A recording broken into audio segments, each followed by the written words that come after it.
Hi friends, இன்றைக்கி நம்ம trophy பற்றி தான் பார்க்க போகிறோம். இதுதான் எனக்கு வந்த ஃபஸ்ட் ஆர்டர். என்னோடய ஸ்கூலில் ரீயூனியன் பிளான் பண்ணியிருந்தேன் எங்கள் ஃப்ரெண்ட்ஸ்லாம் சேர்ந்து. என்னோடய ஃப்ரெண்ட்ஸ் எல்லாருமே ட்ராஃபி நீயே பண்ணி கொடுன்னு சொல்லிட்டாங்க. மேமோட ஃபோட்டோஸ் அண்ட் நேம் மென்ஷன் பண்ணி தர சொல்லியிருந்தாங்க. மொத்தம் 25 ட்ராஃபிஸ் பண்ணியிருந்தேன்.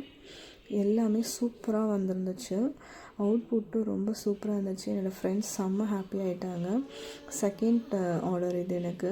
அதே சேம் ஸ்கூல், அதனால் என்னோடய ஜூனியர் பண்ணுறாங்க இந்த ஒரு ரீயூனியனை. அவங்களும் இந்த வாட்டி ஃபோட்டோஸ் வேணாம், சேமாக இருக்க மாதிரி இருக்கும், நம்மளோட ஸ்கூல் சிம்பிள் போட்டு மேமோட நேம் மென்ஷன் பண்ணி இந்த வாட்டி பேட்ச் மென்ஷன் பண்ணிவிடுங்க அப்படின்னு சொல்லியிருந்தாங்க. அவங்க சொன்ன மாதிரியே நம்ம ஸ்கூல் சிம்பிள் அண்ட் அவங்க பேட்ச் மென்ஷன் பண்ணி மொத்தம் 33 ட்ராஃபிஸ் இந்த வாட்டி பண்ணியிருந்தேன். அவுட்புட்டுமே சூப்பராக வந்திருந்தது. கஸ்டமரும் செம்ம சாட்டிஸ்ஃபை ஆகியிருந்தாங்க. இதோட பேக்கிங் வீடியோ தான் இது. அவங்க கேட்ட மாதிரி 33 ட்ராஃபிஸும் அழகாக பேக் பண்ணி பக்காவாக பண்ணி கொடுத்தாச்சு. இதே மாதிரி உங்களுக்கும் ட்ராஃபி ஆர்டர்ஸ் வேணும், ட்ராஃபி பண்ண போகிறீங்க உங்கள் ஸ்கூல் ரீயூனியனுக்கு ஒரு காலேஜ் ரீயூனியனுக்குன்னா கண்டிப்பாக என்னை காண்டாக்ட் பண்ணுங்கள். நான் பெஸ்ட்டாக பண்ணித்தரேன். என்னோடய காண்டாக்ட் நம்பர் இதிலே கொடுத்துருக்கேன். உங்களுக்கு இந்த மாதிரி வேணும்னா NS கிஃப்ட்டை காண்டாக்ட் பண்ணுங்கள். தேங்க்ஸ் ஃபார் வாட்சிங் ஃப்ரெண்ட்ஸ்.